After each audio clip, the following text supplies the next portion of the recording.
요즘 방송에 나오기만 하면 조회수가 빵빵 터지는 채널이 하나 있습니다. 말만 들어보면 재미있는데 뭐 하던 사람인가 잘 모르겠는 사람. 분명히 이상하긴 한데 별명도 많고 변듣보, 변티에, 변타오베. 그렇습니다. 오늘은 바로 친일 변희재 선생 리뷰입니다. 변희재는 1974년 4월 27일 태어나 반포초 반포 정문고 서울대를 졸업한 대단한 엘리트 강남 8학군 출신의 잘 나가야 마땅한 학력을 가지고 있습니다. 이 변희재가 26살 파릇한 대학생 시절에 과선배가 무려 진중권이었습니다. 지금은 네가 더 병신이잖아 하는 사이가 되었지만 26살의 어린 우리 희재는 그때 진중권과 함께 안티조선 운동이라는 걸 같이 했었습니다. 이게 뭐냐 하면 1999년 김대중 정부 시절에도 최장집이라는 인사를 발탁하자 월간조선이 그 사람 논문 보니까 빨갱이라며 가짜뉴스로 공격을 했었습니다. 그래서 생긴 조선일보 폐간 운동이 안티조선 운동이에요. 변희재는 이때부터 안티조선 운동을 열심히 하다가 29살에 2002년 대선을 맞이합니다. 이때부터 노무현 대통령을 지지하는 서프라이즈라는 사이트에서 활동을 하기 시작하는데 이 서프라이즈라는 사이트에서 활동하던 사람들은 지금 거의 정상이 없습니다. 댓글 조작하다가 감옥을 가거나 똥파리가 됐거든요. 우리 31살 변희재 청년은 슬슬 취업 준비를 해야 할 것 같은데 정신 못 차리고 서프라이즈에서 브레이크 뉴스라는 곳으로 키보드를 옮깁니다. 그리고 갑자기 또 브레이크 뉴스에서 맥락없이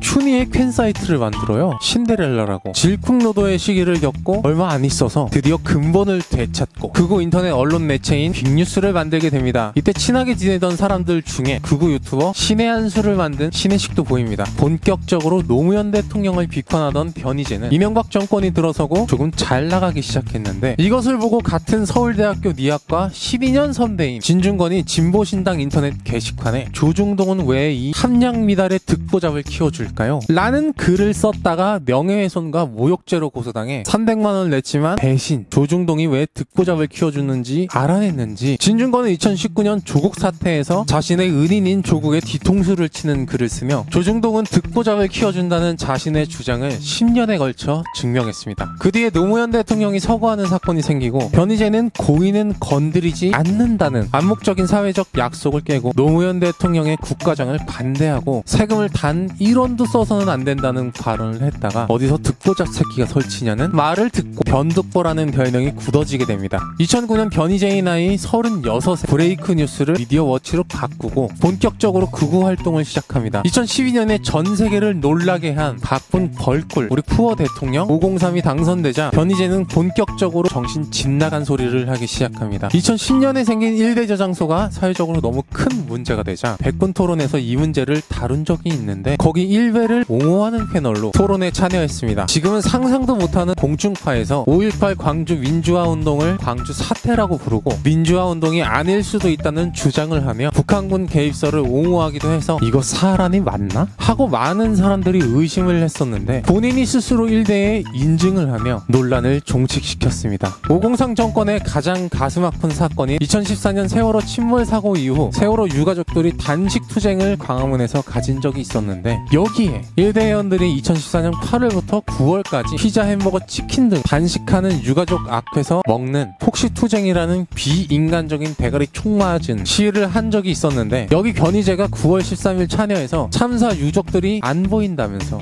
사람이 아님을 또다시 증명했습니다. 사진에 스님으로 보이는 사람은 성호 스님이라는 짐승으로 빨갱이는 죽여도 돼 라는 팻말을 들고 최근 가로세로 4분우열 되고 있는 가로세로 연구소의 김세희와 함께 1대 인증을 했던 사람인데 특이하게도 자신의 성추행 혐의가 무고함을 밝히기 위해 2012년 자신이 고자임을 만천하에 밝혔던 과거가 있습니다. 짐승에게 고기를 주고 돈을 달라 하면 상식에 맞지 않지만 그게 1,300만원어치나 되면 얘기가 좀 다릅니다. 2013년에 변희재가 여의도에서 어버이연합 회원 600명을 데리고 고기를 먹었는데 고기값이 1,300이 나오자 1,000만원을 먼저 내고 나중에 300만원을 깎아달라고 했었는데 깎아주지 않자 식당 주인을 종북이라고 미디어워치에 공개적으로 비판해버리는 사건이 있었습니다. 이걸 보고 탁현민이 변또라이라고 딕한 글을 올렸었는데 당연히 유리 멘탈인 변희재가 고소를 했고 특이하게도 대법원 확정 판결로 무죄가 났습니다. 변또라이, 변또라이, 변또라이. 그 뒤에 변리바바와 고기도적이라는 별명이 추가됐습니다. 변희재는 단 한 번도 그의 연애에 대한 소식이 알려진 바가 없는데 유일하게 좋아하는 여자가 바로 박근혜입니다. 그래서 그런지 박근혜가 탄핵되고 구속되자 맥락 없이 봉하마을을 찾아가서 태극기 부대와 함께 권항숙 여사와 노건호 씨를 구속하라는 시위를 했던 아무도 이해하지 못할 시위를 한 적이 있습니다. 그의 짝사랑은 점점 깊어져 병적인 수준이 되고 마는데 503이 탄핵되는 스모킹건이 되었던 JTBC의 태블릿 PC 보도가 조작이라는 주장을 했다가 2018년 12월 징역 2년 실형을 선고받았습니다. 지금 방송에 출연하는 걸 보면 징역 2년을 다 살고 나온 것이라고 착각할 만한데 사실은 2019년 5월에 보석으로 나와 있는 상태입니다. 이심 재판이 진행 중인 상황이라 언제 다시 감옥으로 갈지 모르는 상황이니 지금의 인기를 충분히 즐기고 있는 것 같습니다. 2021년에 하버드 렌지어 교수의 위안부는 매춘부였다는 논문이 크게 논란이 되자 전 세계 대학 교수들이 항의를 한 적이 있었는데 이 렌지어에게 항의하는 교수들에게 입을 닥치라는 식으로 미디어워치 이름으로 메일을 보낸 적이 있습니다. 도대체 변희재가 일본 구구와 어떤 관계가 있길래 이런 말을 했었나 찾아보니까 변희재가 2019년 8월 24일부터 일본 구구 잡지 월간 하나다에 옥중숙이라는 제목으로 감옥 갔다 온 구질구질한 이야기들을 엄청나게 비중 있게 연재해 놓았습니다. 월간 하나다로 2년이 됐는지 같은 달에 가로세로 연구소에서는 일본 구구의 핵심 인물 사쿠라이 요시코의 인터뷰를 진행하는 역시 일대는 세상에 아무런 도움도 되지 않는다는 이론을 또 한 번 증명해 주었습니다. 최근 변희재가 윤석열 퇴진 직회를 하고 있다고 들었는데 저는 이 변희재라는 사람의 진정성을 정말 한치의 의심도 하지 않고 있습니다. 고양이뉴스 원재은이었습니다. 안녕!